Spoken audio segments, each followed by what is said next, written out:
Síntese do conto A Morte Bate à Porta, episódio 2. Caros ouvintes, no episódio anterior vimos Antero argumentando com Sariel e Parralia para que lhe fosse concedido mais algum tempo encarnado. Será que os anjos conseguirão a permissão divina para que ele permaneça mais um tempo aqui na Terra? Que pesadelo infernal! Parecia não ter mais fim. Estou moído nesta poltrona. Talvez também não pretendia dormir no escritório. Ah, que sonho estranho, muito real, nítido. Bom dia, Antero. Bom dia, tia. Não estou muito bem nesta manhã. Primeiro perdi o sono, fui para minha mesa refazer nossas contas e creio que adormeci sobre os papéis. Bom dia, Antero. Sonhei com você esta noite. E seu tio também. E como foi o sonho? Ai, Antero, até parecia um teatro do absurdo. Você entrou no nosso quarto pela parede. Tentou falar-nos alguma coisa, mas eu não compreendi. Parece que você queria nos contar algo. De repente, você atravessou a nossa cama, de um lado para o outro, como se ali não estivéssemos, e muito menos a cama. Depois sumiu parede afora. Ai, meu tio, a noite para mim foi horrível. Diga-nos o que você sonhou, Antero. Sonhei com vocês e com o primo Tibúrcio. Tio, precisamos ir até a casa do Tibúrcio para tratarmos do transporte do arroz para Santa Fé. Assim que chegaram, Tibúrcio foi recebê-los com um ar cansado e disse que havia sonhado com Antero, mas que apenas se recorda de alguma coisa com o transporte do arroz. Imediatamente, Antero teve um leve vertigem e, em um ato introspecto, lembrou-se do infernal pesadelo o qual fora cometido na noite anterior. Lembrou-se daqueles figurantes do palco aonde encenavam a peça fatídica e aos quais lhe perguntara sobre a certeza do encontro com os tios e com este primo com o qual neste momento estava. Sumido de si mesmo, recordou-se de que aqueles indivíduos inoportunos, de alguma forma incomum, apareceram-lhe à frente, apresentando uma proposta de viagem para um lugar incerto, alegando que estava morto. Ainda bem que naquele momento, diante do desconhecido, lutei. Não vou e não fui. E aqui estou com minha família, meus negócios e, para não falar, os meus problemas. Antero, você está me ouvindo? Perguntou Tibúrcio. Ah, sim, estou lhe ouvindo, respondeu.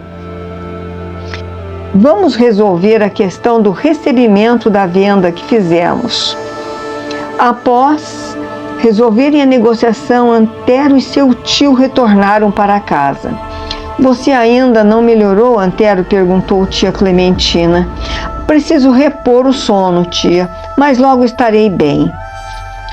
Chegando ao seu quarto, deitou-se mais uma vez, mas não fez questão alguma de dormir. Estava com receio de sonhar com aquilo novamente. No entanto, não encontrou meios para esquecer-se do sinistro pesadelo. Sem querer, em seus pensamentos, lembrou-se de um fato quando tinha apenas 9 anos de idade, que envolveu uma moça cega. Mas eu e meus amigos só queríamos ter a certeza de que a moça era realmente cega. Mas que bobagem! Por que estou me recordando daquilo agora? Chega! A moça já morreu. Não quero recordar aquela situação. Sinto-me até envergonhado. Mas eu não sabia o que faziam os meus amigos. Eles eram brincalhões. Tudo não passou de uma brincadeira de meninos. Ainda bem que não aconteceu nada demais. Não quero continuar a pensar nisto agora. Oh, meu Deus! O que é que eu tinha de me lembrar do Pedro? Mas que situação insana! Aquilo é que foi ruim. Foi só uma brincadeira, mas o moleque morreu. Mas quem deu o soco no menino não fui eu. O problema é que ele se desequilibrou da parte rasa do rio e caiu e bateu a cabeça na pedra, rolou para o fundo d'água. Nós esperamos para ver se ele nadava, mas nada, ele não voltou mais. Já estava tarde, ficamos com medo e fomos para casa bem quietos. Ainda bem que não contamos isso a ninguém. Pensou consigo mesmo, senão o Pedro iria desta vez para o reformatório. Nossa, nós éramos terríveis, ninguém podia conosco, mas um cuidava do outro. O que um fazia, o outro apoiava, e o melhor de tudo, que ninguém ficava sabendo. Pacto de sangue, amigos ferrenhos. E aí, eu me lembrei, puxa, da Maria das Graças. Dessa eu até que gostava. Mas um dia ela não quis mais a minha companhia depois das aulas. Nós caminhávamos juntos da escola para casa. Até falei para os meus amigos que ela não queria mais a minha companhia e eles tiveram uma ideia genial e eu até que gostei do plano. Eles iriam esperar por ela na ponte e lhe dariam uma lição. Meu amigo propôs que eu não me metesse no meio deles, só ficasse escondido vendo tudo. Isso é que foi vingança. No dia marcado, foram para o lugar de costume por onde ela passava e a atacaram. Fizeram com ela tudo o que queriam. E ela sumiu correndo pelo mato afora. Nunca mais vimos a Maria das Graças. O bom mesmo é que tudo não passou de meras lembranças, sem qualquer consequência. Ainda bem. Se hoje tenho um patrimônio invejável, é porque trabalhei muito, pensei mais ainda. Não fiquei em devaneios efêmeros de pobreza na terra e herança no céu. E ainda refletiu consigo mesmo. Quando o padre vem a mim solicitar auxílio para os seus pobres da paróquia, dou dinheiro que é capaz de compras substanciais, dou sacos de mantimento, e não palavras que não enchem barrigas ou protegem contra o frio. Além do mais, e se eu mandasse o padre buscar este material nos depósitos do céu, com a dona Esperança ou com a dona Complacência, será que ele colocaria leite quente nas canequinhas e mamadeiras daqueles infelizes que nasceram de pais esperançosos, que suspiravam dizendo, se Deus quiser? Ou ainda, aonde come um, comem 2, 3 ou mais. Antero dormiu aquela noite pesadamente e no dia seguinte espreguiçou-se, esticou o corpo já bastante usado e pensou, não foi aquela nefasta noite nada mais do que um sonho sem graça. Após a sua rotina matinal, tomou café, comeu de tudo quanto a tia preparou. Na parte da manhã, seria dura e não sabia se conseguiria retornar para o almoço. Dormiu melhor esta noite, Antero. Sentia dormir muito bem, sem sonhos ou pesadelos. Passaram-se dias, meses e muitos anos. A família continuou vivendo e envelhecendo suavemente. Em uma manhã chuvosa e fria, Antero olhou para o seu velho tio e disse-lhe: tive medo dos anjos da morte virem me visitar de surpresa. Trago comigo uma coleção de lembranças que me causam mal-estar o tempo inteiro. Ultimamente tem sido muito pior. Aquele sonho funesto, quando eu ainda era jovem, se é que posso chamar aquele encontro sinistro de sonho, porque foi mais uma aparição que propriamente um sonho, trouxe-me muito sofrimento. Às vezes vejo-me frente a frente com aquelas pessoas que, para defender-me, condenei-as às mais variadas penas. E elas estão o tempo todo zombando de mim, espreitando-me tal qual um gato, que ao avistar a presa não mata de imediato. Joga-a para cima, para os lados, dá tapinhas com as duas patas quando sente que o fim se aproxima, apenas e tão somente para reanimá-la. Não fique assim, Antero. Esta atitude que você está tomando não lhe fará bem, e você o verá. Quanto a esses pensamentos que lhe assaltam a mente, deve afastá-los de si. Não os alimente com os seus sentimentos de culpa ou remorso. Virarão monstros ferozes e incontroláveis se você não os dominar agora que estão pretendendo dar os primeiros suspiros de vida. A ciência os qualificam com o nome de esquizofrenia. Para ser franco, se eu não levasse um susto naquela noite, eu não teria feito nada para mudar uma pena do lugar. Meu desejo é ficar em paz com a minha consciência. Pensando bem, eu acho que eu não mudei nada. Ainda faço coisas boas por interesse. Um interesse secreto de livrar-me do peso das minhas más obras que pratiquei. Pare com essa ladainha, Antero. Mas é verdade, tio. Se o tempo me levasse de volta ao passado, não tenho certeza se faria melhores obras. Talvez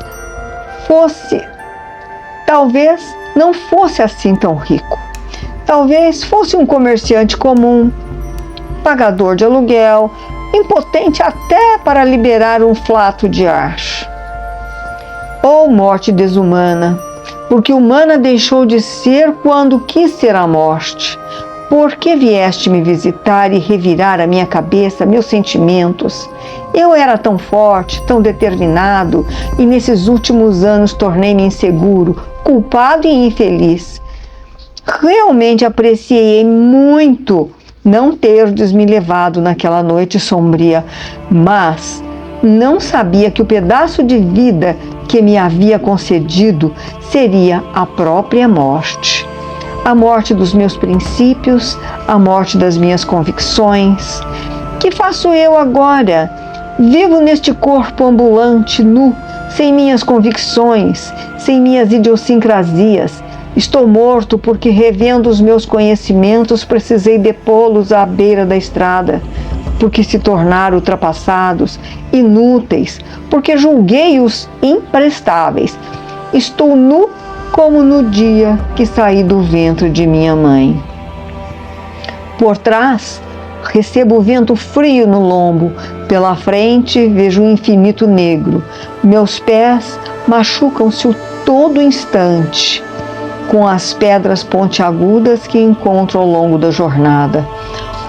Ó morte, é a segunda vez esta que te desafio.